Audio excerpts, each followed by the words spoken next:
Bonjour à tous, comment faire pour calculer une valeur finale quand on connaît la valeur initiale et quand on connaît le taux d'évolution de cette valeur?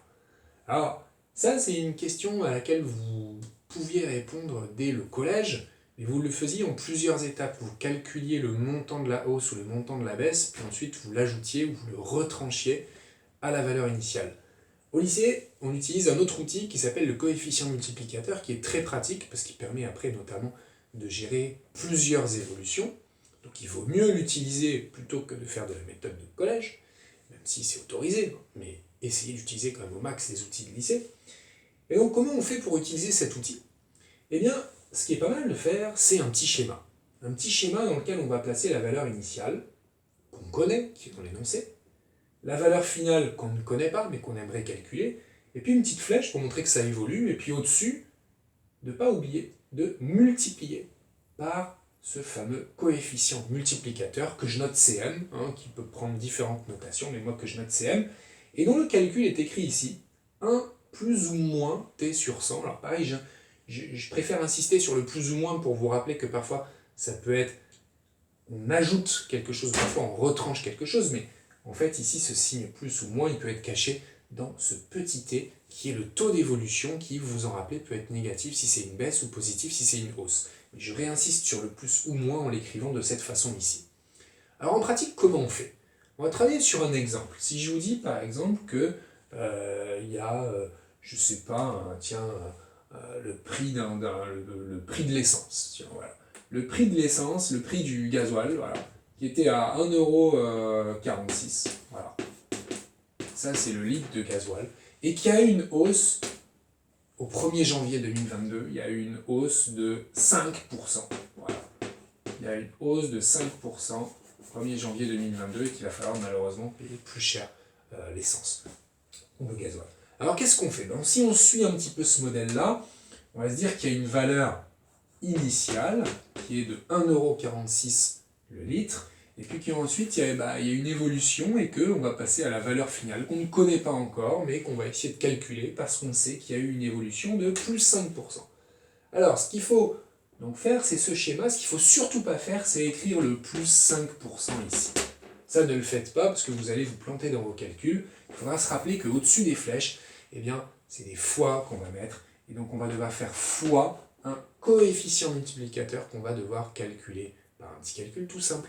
Le calcul, c'est celui-là, 1 plus ou moins t sur 100, selon que c'est une hausse ou une baisse. Ici, c'est une hausse, donc on va faire fois 1 plus 5 sur 100. Attention aussi à la position de tous les symboles, c'est-à-dire que le plus, il est vraiment en dehors ici de la fraction, et là, j'ai un 5 sur 100, et j'ai bien la barre de fraction qui est juste sous le 5, qui n'est pas sous le 1 plus, d'accord? Donc ça s'écrit vraiment comme ça.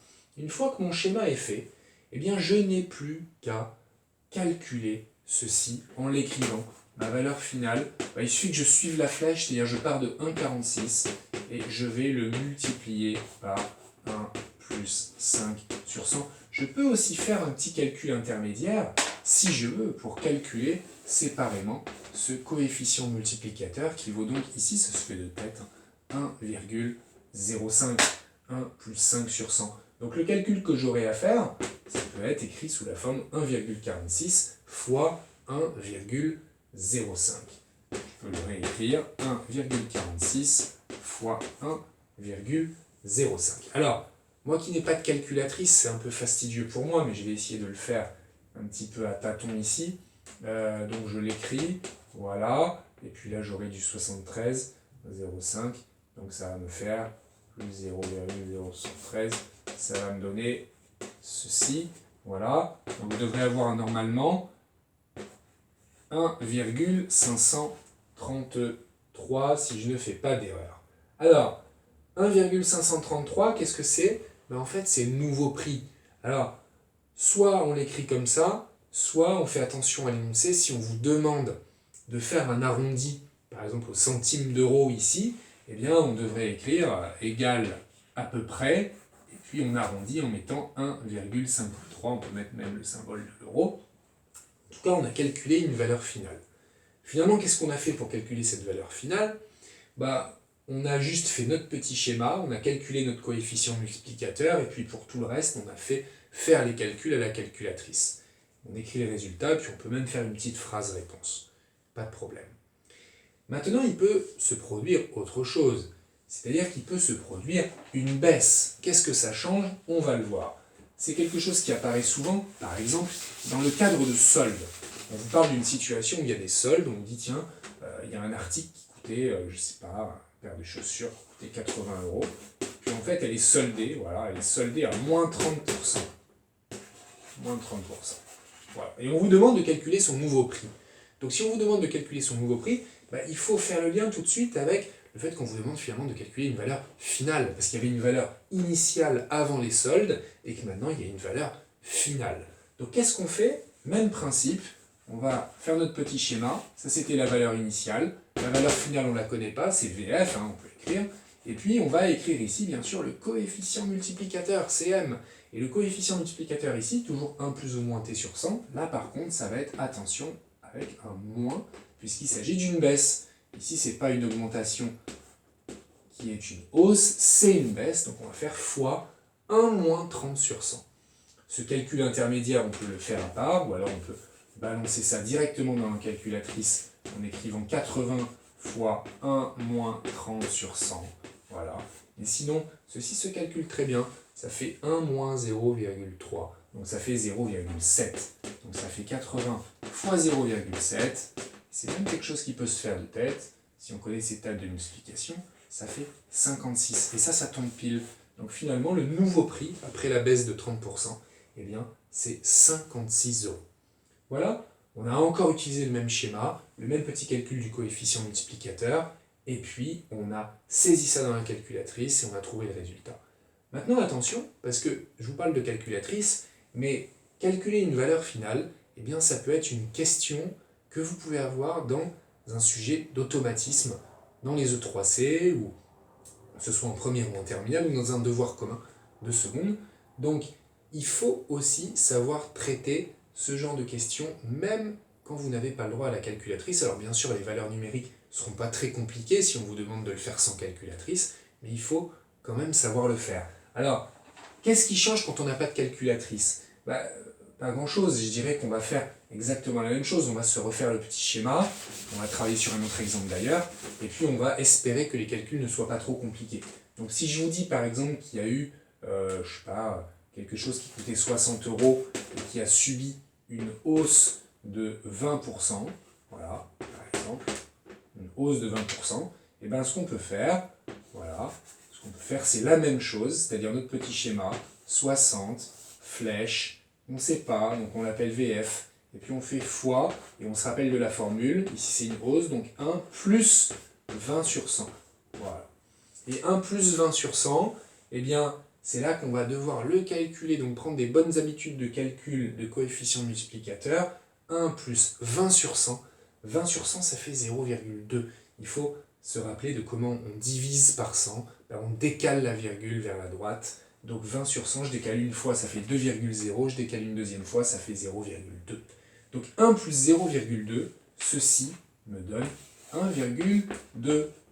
1,2. Donc finalement, le calcul que j'ai à faire pour VF serait 60 fois 1,2. Et alors là, attention, c'est encore une vieille chose d'école primaire ou de tout début de collège. Quand j'ai une multiplication comme ça à poser avec des virgules, il faut que je me rappelle comment le faire. Donc 60 fois 1,2, je peux faire aussi, en jonglant un peu avec les décalages de virgules, 6 fois 12, c'est la même chose. Et ça va me donner 72, sinon il faut que je réapprenne à poser une multiplication de ce type-là et que je décale ensuite la virgule à la fin. Voilà. Donc ça fait 72 €. Alors, ça peut être un peu embêtant pour ceux qui n'aiment pas trop calculer, qui ne se rappellent plus trop comment on utilise ces techniques calculatoires de multiplication posée, de virgule, etc. Donc il y a aussi des petites astuces calculatoires pour les automatismes. C'est-à-dire que quand je vais avoir une hausse de 20%, eh bien, quand je suis en automatisme, je vais pouvoir m'autoriser à ne pas forcément utiliser le coefficient multiplicateur, mais utiliser plutôt les méthodes de collège. C'est-à-dire, une hausse de 20%, il faut d'abord que je calcule qu'est-ce que ça représente 20% de 60 € et que je l'ajoute à ma valeur initiale. Et ça, vous pouvez le faire quand les valeurs numériques ne sont pas trop compliquées, sinon c'est horrible à faire. Mais 20%, Qu'est-ce que c'est en fait 20%? Il faut se rappeler que 20% c'est bien d'avoir des automatismes. 50% c'est la moitié, 25% c'est le quart, 10% c'est je divise par 10, 20% c'est je divise par 5. Et pour diviser par 5, je peux faire x2 et diviser par 10, c'est très pratique. Donc qu'est-ce que je vais faire ici pour calculer 20% de 60? Je vais faire x2 et diviser par 10. x2 ça fait 120, je divise par 10, ça fait 12. Donc 20% de 60, ça fait 12 euros. Donc finalement ma hausse de 20%, elle me donne une hausse de 12 euros. Comme j'étais parti de 60 et que je fais une hausse de 12 euros, j'arrive à 72 euros, je tombe sur le même résultat que tout à l'heure. Autre exemple, en travaillant sur les automatismes, on vous parle encore de solde, j'en sais rien. On vous dit que vous avez un objet qui coûtait 120 euros. Voilà, 120 euros. Et qu'il y a eu une baisse de moins 25%. Pareil, vous pourriez travailler avec le coefficient multiplicateur en faisant le schéma x1 moins 25 sur 100, c'est-à-dire x 0,75.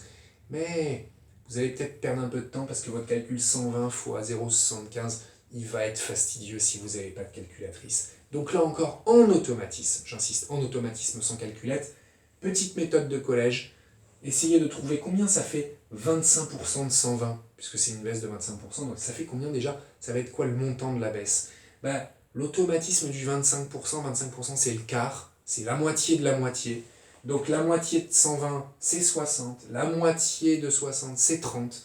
Donc 25% de 120, eh bien, ça va faire 30 euros.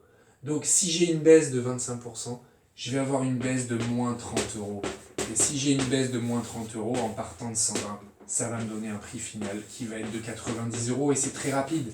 Voilà comment on peut travailler en automatisme. C'est pas une obligation, mais voilà comment on peut se libérer de certaines contraintes calculatoires en essayant d'avoir des automatismes sur c'est quoi 10%, c'est quoi 20%, c'est quoi 25%, c'est quoi 50%. On les calcule et on les ajoute ou on les retranche selon que ce soit une hausse ou une baisse. Mais si on est hors automatisme, si on est en sujet classique et qu'on a la calculatrice, alors il faut vraiment utiliser le coefficient multiplicateur. Il faut vraiment le calculer comme ça, faire notre petit schéma, multiplier et on arrive facilement à la valeur finale. Et on n'oublie pas l'arrondi s'il y en a besoin. Voilà pour cette question importante pour plein de classes, seconde, première, terminale.